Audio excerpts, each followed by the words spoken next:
안녕하세요. 오늘은 로마서 8장 31절부터 39절 말씀 함께 살펴보겠습니다. 바울은 우리가 의롭게 되고 영화롭게 되는 것, 우리가 새 사람이 되는 것을 아무것도 막을 수 없다라고 얘기해요. 왜? 첫 번째로는 하나님께서 그것을 강력하게 원하시기 때문에. 그런즉 이 일에 대해서 우리가 무슨 말을 하니요? 만약 하나님을 우리를 위하시면 누가 우리를 대적하리요? 자기 아들을 아끼지 아니하시고 모든 사람을 위하여 내어주시니까 어찌 그 아들과 함께 모든 걸 우리에게 주시지 아니하겠느냐? 31절부터 32절 말씀이죠. 그러니까 하나님이 우리가 의롭게 되는 것, 우리가 영화롭게 되는 것, 우리가 새 사람이 되는 걸 강력하게 원하세요. 이것을 위해서 아들도 아끼지 않고 내어주셨어요. 여기에 최선의 의지를 갖고 계시다고요. 그런데 이게 왜 안 되겠어요? 하나님이 그런 강력한 의지를 갖고 계신데. 그러니까 우리가 감히 얘는 이래서 안 돼요, 쟤는 저래서 안 돼요, 난 이래서 안 돼요 이렇게 얘기할 수 없다라는 거예요. 누가 능히 하나님께서 택하신 자를 고발하리요? 의롭다 하시는 하나님이시니 누가 정죄하리요? 죽으실 뿐 아니라 다시 살아나시는 예수 그리스도시니 그가 하나님 우편에 계신 자 우리를 위하여 간구하시는 자시니라. 그러니까 우리가 부족한 건 우리가 변화되지 않는 근거가 될 수가 없어요. 왜? 우리 역량으로 하는 게 아니니까. 하나님이 우리를 의롭다 하시고, 그쵸? 그리고 하나님께 정죄하지 않으셨어. 근데 누가 감히 정죄를 해? 의롭다 하셨어.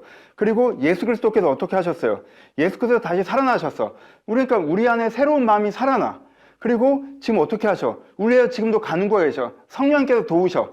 이렇게 우리를 의롭다 하시는 성부와 우리의 영혼을 다시 실으시는 성자의 사역과 지금도 우리 가운데 말씀하시는 예수의 성령이 있는데 왜 안 변하겠냐는 거예요. 그쵸?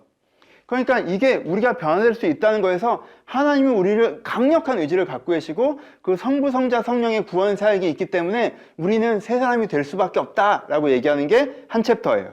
두 번째 챕터, 두 번째는 뭘 강조하냐면요. 같지만 좀 다른데 하나님의 사랑이 우리 가운데 있어 우리가 어떤 환경의 어려움에도 굴하지 않고 나아가기 때문에 이 구원이 이루어질 수밖에 없다고 얘기해요. 하나님의 사랑이 우리 안에 있으라는 조건절이 있지만 여기서 그래도 주체, 주어는 누구예요? 나예요, 나. 보세요. 누가 우리를 그리스도의 사랑에서 끊으리요? 환난이나 공고나 박해나 기근이나 적신이나 위험이나 칼이라. 기록된 바 우리가 종일 주를 위하여 죽임을 당하게 되며 도살을 양같이 여김을 받았나이다 함과 같으니라. 그러나 이 모든 일 우리를 사랑하시는 말미암아 우리가 넉넉히 이기느니라. 누가 이겨요? 우리가 이기죠. 우리가 하나님의 사랑이 우리 마음에 부음받은 그 사랑의 힘으로 어떤 환경적인 어려움이 와도 이것을 이기면서 구원의 소망을 유지해 갈 때 그 구원이 유지해 가기 때문에 그 구원이 이루어질 수밖에 없다라고 이야기하고 있는 거예요. 그러니까는 구원은 하나님께서 말씀하신 구원은 반드시 된다는 거예요. 어떤 때, 어떻기 때문에. 첫 번째, 하나님이 우리를 향한 강력한 구원 의지를 갖고 계시기 때문에. 두 번째, 하나님의 사랑이 우리 마음에 부음받은 우리가 그 믿음을 확실히 유지하기 때문에. 그러니까 우리 가운데 구원이 이루어지지 않는다면 그것은 내가 죄가 많아서나 내가 부족한 사람이거나 환경이 어려워서가 아니라 내가 이 하나님의 사랑의 구원을 믿지 못할 때에만 이 구원이 포기되고 실패되겠죠. 그러니까 이 본문은 이것을 확실하게 믿으라고 얘기하는 거예요. 이것을 믿기만 하면 다른 어떤 외적 요인으로는 구원이 실패되지 않아 라고 얘기하는 거예요. 내가 확신하노니 사망이나 생명이나 천사들이나 권세자들이나 현재이나 장래이나 능력이나 높음이나 깊음이나 다른 어떤 피조물이라도 우리를 우리 주 그리스도 예수 안에 있는 하나님의 사랑에서 끊을 수 없으리라. 무슨 뜻이에요? 이걸 내가 믿기만 하면요 다른 어떤 외적 요인도요 우리의 구원을 흔들지 못한다는 거예요. 그러니까 두 가지를 명심하셔야 돼요. 자신감, 다른 어떤 외적 요인, 내가 아무리 못난 사람이라고 해도 환경이 어렵다고 해서 어떤 일이 벌어진다고 해서 내 구원은 포기되지 않아요. 하지만 겸손함, 대신 내가 뭐 할 때에만 내가 이 하나님의 의롭다 하심을 믿고 또 그 하나님의 마음에 부음받은 사랑을 붙잡고 이 환경에서 흔들리지 않고 믿을 때, 그쵸?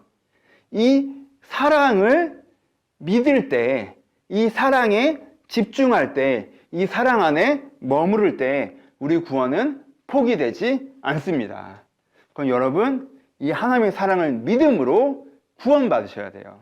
이 하나님의 사랑을 믿으면 반드시 구원됩니다. 왜 이 예수만 믿으면 구원받는다고 하는지 이제는 아시겠어요?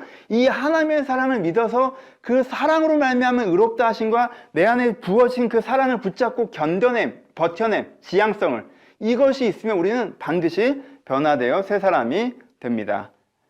그럼 여러분, 적용하고 마무리합시다. 첫 번째, 오해를 먼저 풀어보죠. 이 구절이 너무 아름답다 보니까 가끔 방향성을 잃어버릴 때가 있어요.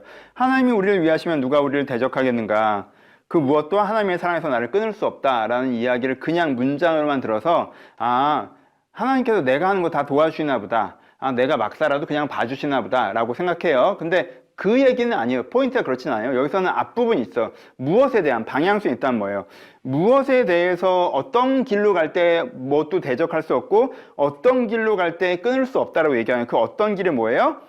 영화롭게 하는 길이란 말이에요. 이 구절의 첫 단락이 뭐예요? 이 일에 대해서 무슨 말을 하리요? 라고 시작돼요. 그러니까 이 일은 어떤 거예요? 바로 전 구절인 영화롭게 되는 일, 구원의 길, 새 사람 되는 길에 대해서 무슨 말을 하겠느냐.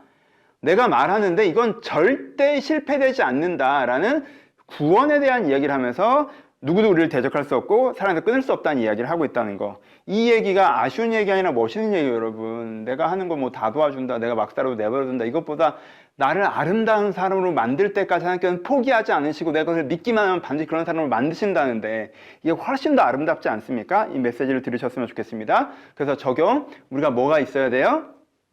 이 영화로움에 대한 소망. 내 진정한 내가 회복되어지는 거, 하나님께서 창조하신 내가 되는 거, 하나님의 자녀됨이 나타나는 거, 진짜 내가 나로 살아가는 거, 원하면 휘둘리고 환경에 휘둘리는 가짜 내가 아니라 진짜 나로 살아가는 거에 대한 영화로움에 대한 소망. 그리고 이것을 내가 하나님의 그 사랑을 믿음으로 이룰 수 있다는 그 믿음. 하나님의 사랑을 믿음. 하나님의 사랑이 내 마음에 부음받고 의롭다 하시면 내가 믿음으로 이것으로 가는. 그렇죠? 그래서 내가 결국 새 사람 되는 거.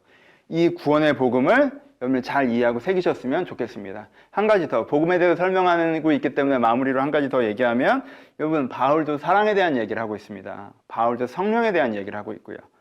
이 부분에서 그냥 예수 믿으면 구원받는 교조주의를 뽑아낼 여지가 많지 않아요. 바울이 이 1장부터 8장까지 읽어보세요. 바울이 지금 사랑에 대한 얘기를 하고 있잖아요. 바울이 성령에 대한 얘기를 하고 있고요. 그렇죠? 하나님의 사랑이 우리 마음에 부음받아야 돼요. 우리 의롭다 하심의 근거는 사랑이에요. 내가 그 사랑을 믿는 거예요. 그냥 사랑의 개념을 믿는 것이 아니라 부음받아야 된다니까요. 성령으로 하나님의 그 마음이 느껴져야 돼요. 하나님과 교제해야 돼요. 하나님과 공감해야 돼요. 내가 나를 사랑하시는 그 하나님과 내가 영적으로 인격적으로 교제함을 말미암아 내 마음, 영혼이 변화되는 것, 이런 영혼구원의 역사에 대해서 바울이 이야기하고 있어요. 이 부분을 여러분들 이번 기회에 잘 이해하셨으면 좋겠습니다. 감사합니다.